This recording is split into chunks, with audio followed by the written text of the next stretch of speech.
Supreme court में वक्फ कानून के खिलाफ कई याचिकाएं दाखिल की गई। उस पर कल सुनवाई की गई। आज फिर से उस पर सुनवाई होनी है।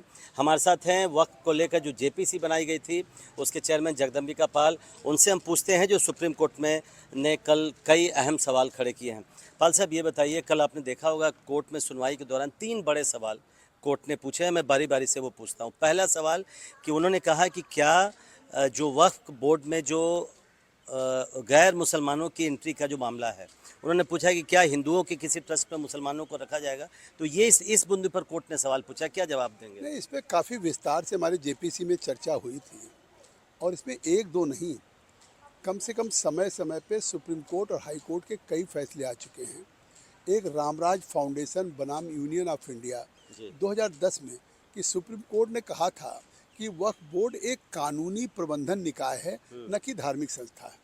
इसी तरह से Supreme Court of India Board of Muslim वक्फ राजस्थान में versus Radha Kishan and others में, इसमें भी 1979 में फैसला आ चुका है कि the Supreme Court held that Waqf boards are a statutory body created under the Waqf act and it is not a religious institution even though they deal with the religious element। तो इससे साफ है। और इसी तरीके से कर्नाटका स्टेट बोर्ड ऑफ वक्फ बनाम मोहम्मद नज़ीर का है। इसी तरह से दिल्ली हाई कोर्ट में versus Syed Shah Mohammad versus Delhi Waqf board है। तो इस तरह से इतने फैसले आ चुके हैं सुप्रीम कोर्ट्स के, दिल्ली हाई कोर्ट के, राजस्थान के, कर्नाटका के, कि उसमें तय हो चुका है कि एक प्रशासनिक बॉडी है, ये स्टैच्यूटरी बॉडी है, ये केवल वक्फ के प्रॉपर्टीज़ के रख रखाव की जिम्मेदारी देखती है। तो उसमें प्रशासनिक अधिकारी भी रहेंगे और लोग रहेंगे। तो ये जब कहीं, देखिए, धार्मिक स्वतंत्रता में तब हस्तक्षेप होता है जो सुप्रीम कोर्ट ने उठाया है कि कोई रिलीजियस बॉडी हो, जैसे उनकी कोई मस्जिद का मतलब बोर्ड हो, कोई खानकाह हो, कोई कब्रिस्तान हो, कोई ईदगाह हो। तो ये ऐसा नहीं है। ये तो एक जो वक्फ बोर्ड एक्ट के हिसाब से गवर्नमेंट के, ये एक बॉडी होती है रख रखाव के लिए। तो इसलिए इसमें मतलब वक्फ बोर्ड कोई धार्मिक संस्था नहीं है, प्रशासनिक इकाई है, आप कह रहे स्पष्ट। और ये फैसला मैं नहीं कह रहा हूँ as a Waqf board chairman, हमने इस पर डिटेल डिस्कशंस किया और कम से कम हमारे पास सुप्रीम कोर्ट्स के कई फैसले, हाई कोर्ट्स के सम्मानित उच्च न्यायालय के फैसले हैं जिसमें ये तय हो चुका है कि वक्फ बोर्ड कोई धार्मिक संस्था नहीं है, ये एक प्रशासनिक इकाई है, एक ये विधि सम्मत निकाय है या स्टैच्यूटरी बॉडी है जो वक्फ बोर्ड के रख रखाव हो। चलिए, लेकिन इससे जुड़ा दूसरा सवाल ये है कि क्या जेपीसी में इस बात पर भी चर्चा हुई कि वक्फ बोर्ड में गैर मुसलमानों को रखा जाए। ये तो हो गया कि हिंदू एंडोमेंट बोर्ड्स में गैर हिंदुओं को रखने की बात, लेकिन क्या इस पर भी चर्चा हुई थी कि जो प्रावधान किया गया है? काफ़ी विस्तार से चर्चा हुई, क्योंकि जब इसमें अमेंडमेंट आया था कि नॉन मुस्लिम्स को भी रखा जाए, तो इस बात को अपोजिशन के लोगों ने सवाल उठाया था, जो सुप्रीम कोर्ट में उन्होंने कल सवाल उठाया, उनके वकीलों ने उठाया। तो ये एड्रेस हो चुका। और जब हमको सुप्रीम कोर्ट के मंत्रालय ने, सुप्रीम कोर्ट के, हाई कोर्ट्स के तमाम फैसले दिखाए, तो जब ये इस्टेब्लिश हो गया, एड्रेस हो गया कि ये धार्मिक संस्था नहीं है, एक प्रशासनिक संस्था है, तो इसलिए रखा जा सकता है। इसलिए हमने अमेंड किया, हमने उसमें, और उसको गवर्नमेंट ने अमेंडेड बिल किया। दूसरा सवाल सुप्रीम कोर्ट ने उठाया है कि जो वक्फ बाय यूज़र का मामला है, कि क्या ये रेट्रोस्पेक्टिव लागू होगा। और कोर्ट ने पूछा कि जिसके पास दस्तावेज नहीं है 2-2 साल पहले के जो वक्फ बाय यूज़र प्रॉपर्टीज़ हैं, तो वो दस्तावेज कहाँ से आएगा? क्या इसका रजिस्ट्रेशन सुप्रीम जरूरी कोर्ट ने ठीक सवाल पूछा है, अपोजिशन के द्वारा उठाए गए बिंदुओं पर ठीक सवाल पूछा है, लेकिन ये भी एड्रेस हो चुका है। ये भी हमने विस्तार से इसमें चर्चा किया था। ये अब जो हमने वक्फ बाय यूजर समाप्त किया है, ये अब प्रॉस्पेक्टिव इफेक्ट से होगा, रिट्रोस्पेक्टिव इफेक्ट से नहीं होगा। कि जैसा 200 साल पुराना अगर कोई डीड नहीं है, हम कहते हैं 10 साल भी पुराना अगर कोई है और डीड नहीं है, और वहाँ पे नमाज पढ़ी जाती है, वो मस्जिद है, खानकाह है, कब्रिस्तान, इमामबाड़ा, तो that will remain as a वक्फ।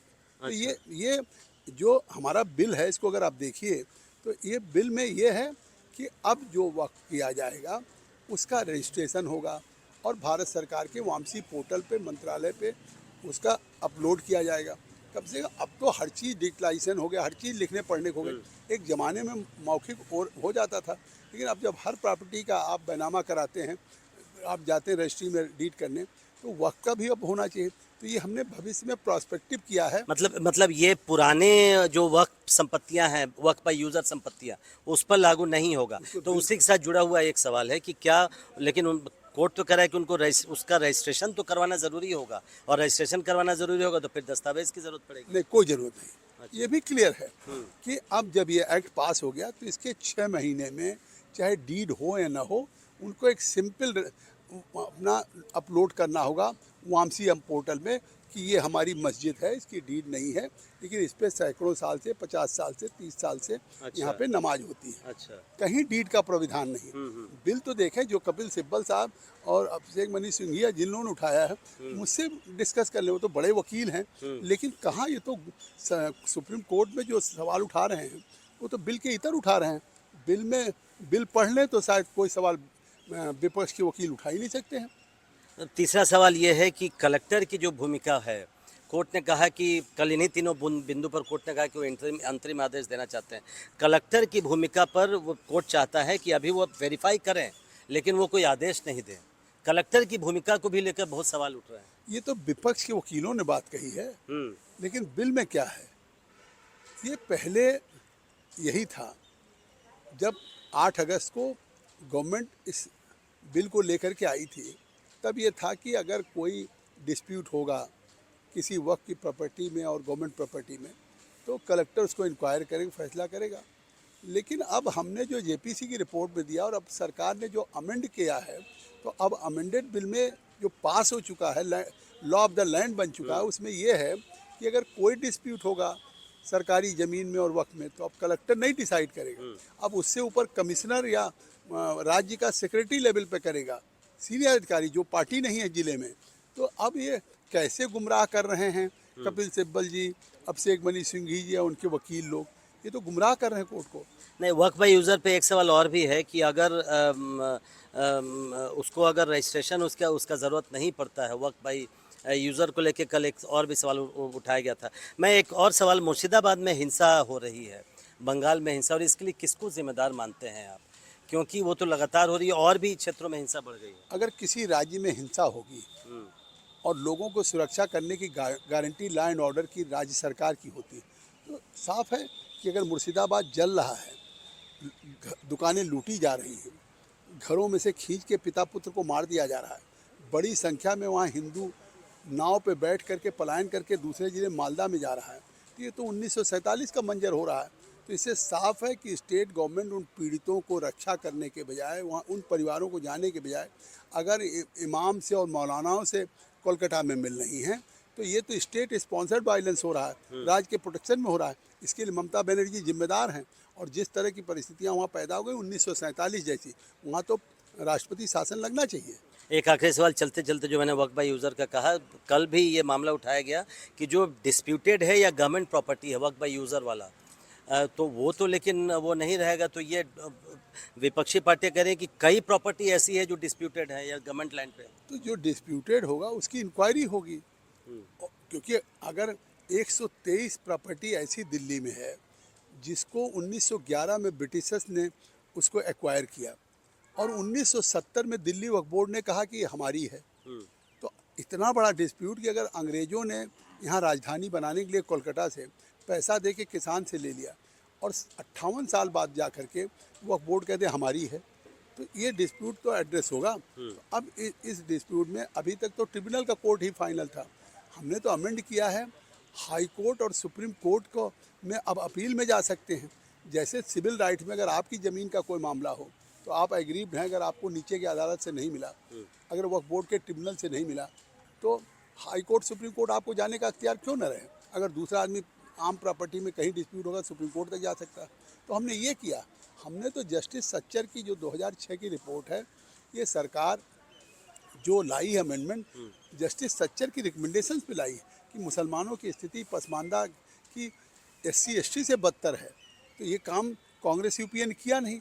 अब जब अमेंडमेंट कर दिया तो अब उनके वकील लोग खड़े होकर के विरोध कर रहे हैं।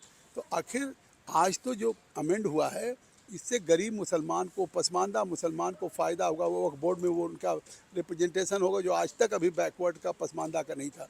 महिलाओं का होगा, माइनॉरिटी काउंसिल में ऑल इंडिया लेवल पे होगा।